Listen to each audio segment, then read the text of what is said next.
Well, hello. So, yesterday I went to see the latest film by Paul Thomas Anderson. This is One Battle After Another, starring Leonardo DiCaprio, Tiana Taylor, Chase Infinity, Sean Penn, Benicio del Toro, and others. So, this was a very interesting cinema experience for me. There was me and one other person in my theater.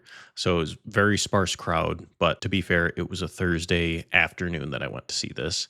And I knew almost nothing about the movie going into it. All I knew was Paul Thomas Anderson was directing and Leonardo DiCaprio was starring. The opening of this movie for me was kind of a wild ride. I really did not know exactly what I was watching. I'm not somebody who watches a lot of news. I keep up enough with it to know kind of what's going on. I'm not a very political person. The opening of this movie definitely depicts things that are, I would say, semi close to reality, the reality that we're living in the United States right now. The setting of this film is, I would say, like a slightly more lawless version of the United States, maybe in present day or a little bit into the future. That's probably open for debate, but that's kind of the setting as I interpreted it. That paired with the fact that Tiana Taylor's character in the very beginning of the movie is basically what I would describe as like a nymphomaniac. And that just made for just a very wild opening to the movie. And I just did not know what exactly I was watching, where this was going to go. But I actually ended up really being pleased with how the movie progressed.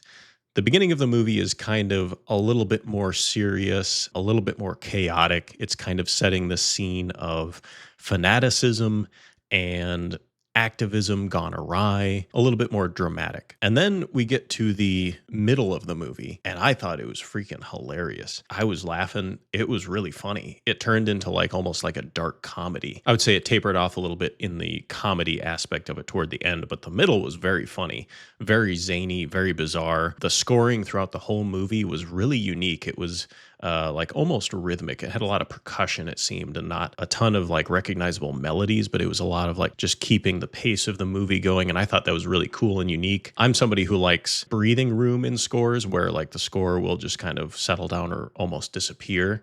This was very much not like that. It seemed like the score was ever present. It was loud. It was keeping kind of the pace of the movie marching along.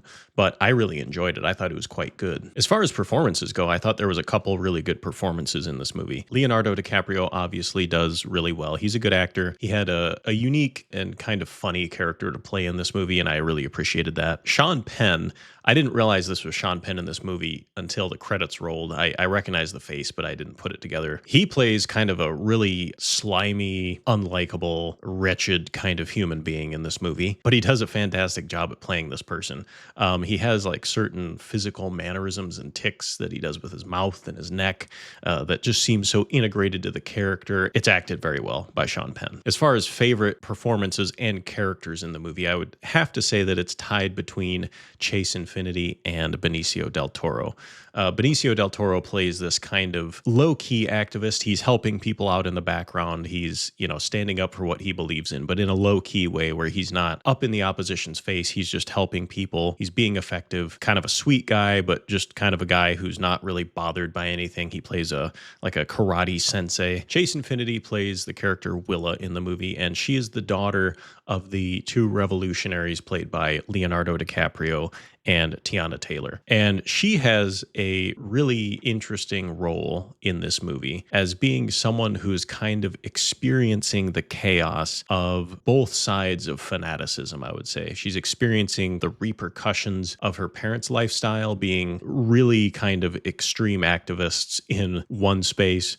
And then she's also experiencing the chaos of like white supremacy and the violence and the hatred that comes from that. And so she's stuck in the middle between these two very, very different fanatical worlds. And she really is shown as somebody who's just trying to survive in this world. And she plays this character really, really well. She has just this really awesome, scrappy survivor aura about her. So my interpretation of this movie is you have this depiction of two types of fanaticism, right? You have this revolutionary activist group who's fighting against social injustice, fighting against racial injustice, fighting against injustice against like immigrants, which is all good, but they go to the point where I would call it fanatical. They employ violence, or at least the threat of violence, to get their point across. You can have this whole philosophical discussion about when is it okay to fight back against the powers that be and make a point. We can have that entire discussion. That's not a discussion I'm going to have in this video. On the other side, you have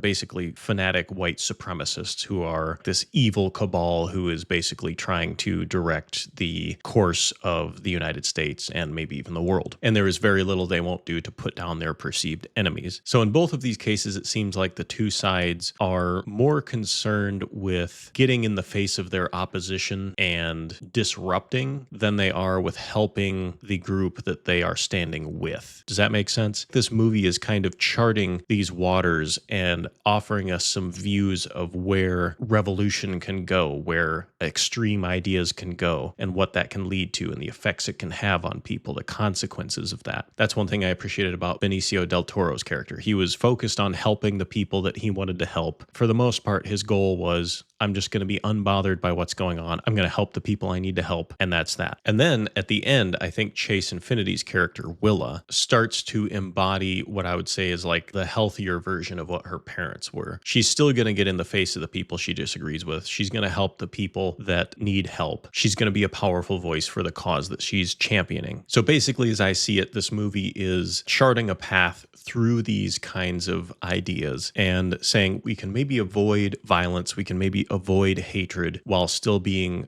powerful voices for what we believe in. There's ways to do that that are more beneficial than harmful. But I think it is presenting several sides of a coin and saying, yeah, some of these are probably worse options than others. Some are better options than others. It's just an exploration of this space of activism, revolution, where that can go into fanaticism, where it can go into hatred and violence. And it's just a really interesting movie. So to give this movie a rating, I would give it a 4 out of 5 stars. I really enjoyed it. I think it's totally worth going to see in the theater. It is a long movie. It's almost 3 hours long, but if you can stick with it, it's a really enjoyable time. Gives you something to think about. So thanks for watching. I'll see you next time.